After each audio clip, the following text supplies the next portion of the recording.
Hi, Mitch Feinstein here with Holly Sidell. Holly is a member of the Theater Palisades acting troupe and has been a participant in lots of plays you may have seen at Theater Palisades. Hi, how you doing, Holly? And what's your favorite part that you did at Theater Palisades? Oh, well, I love them all. Um, I would say I have two favorites though. The first was Suzette in Don't Dress for Dinner, which I did in 2014, and that was my first play in 10 years. I had sworn off acting for 10 years, so that was my first play back, and it was so much fun, and it was such a blast. And I actually took a little piece of that character, and is in my solo show. So just Well, a little speaking of connection there. speaking of your solo show, Theater Palisades is delighted to help out Holly in the presentation or radio showing of her acclaimed show, Deconstructing Holly, which was presented when for the first time and where, and what's our upcoming date? So it premiered March 9th and 11th, just 2020. And it premiered at SOLOFEST, which is the biggest solo festival on the West Coast. And the day after, everything shut down. So I got in right under the gun, and I'm very grateful because I know a lot of people did not get to do their shows. And the And presentation date for Theater Palisades is? that will be Sunday, December 6th at Right. 5 p.m. So why don't you tell us a little bit about the show and how you got started writing it and why a solo show? So when I was going through my cancer treatment and my chemos and my surgeries, I was blogging because, first of all, I was learning a lot about myself, and also I felt that when I would write about it, other women would contact me who were going through the same thing, and it was really nice to be able to kind of like share in that struggle and know that it was helping other women.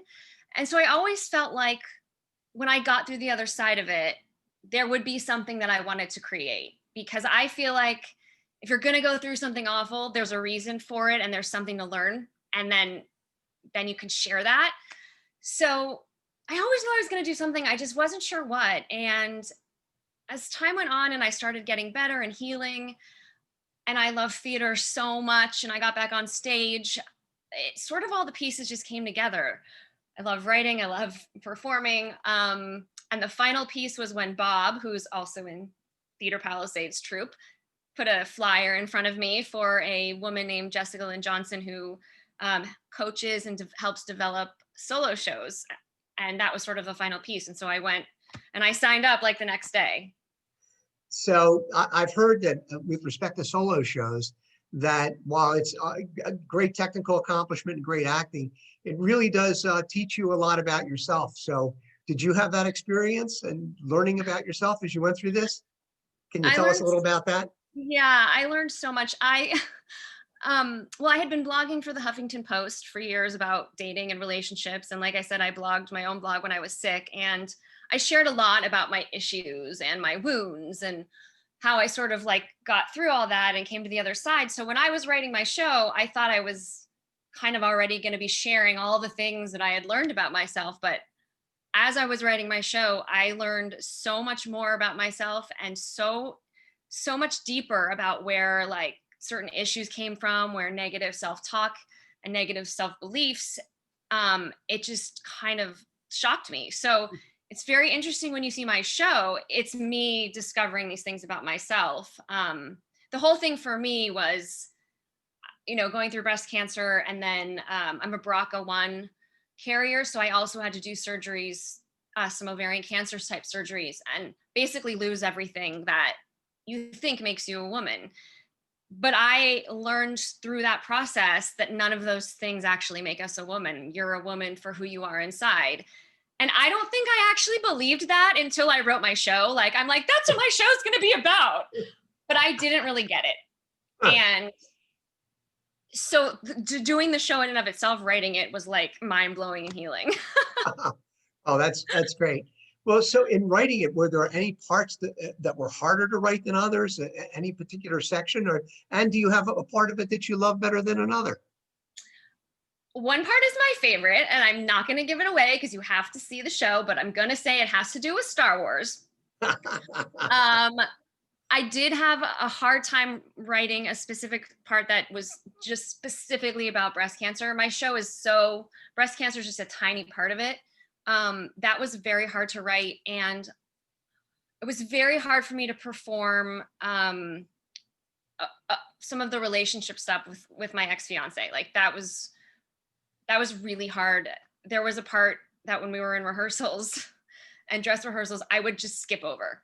Like I wouldn't even realize I was skipping over it. And my amazing director would remind me. So that was, that was hard. But it was fun playing like lots of different people from my life. And it was a really interesting and fun experience overall.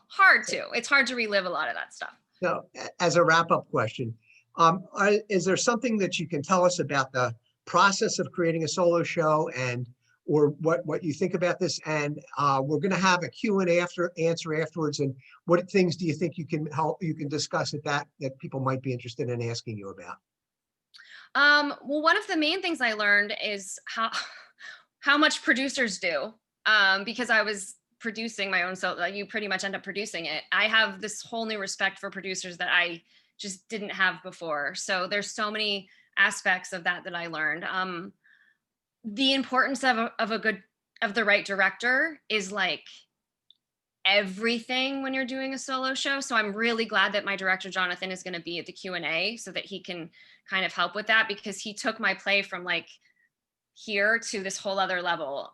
So that's really important. And it helped me as a writer. I mean, I could keep going on, but the process of writing it and then the acting skills that I had to learn and hone in order to do it are also different than what I'm used to doing. So I can talk about all that at the Q&A too.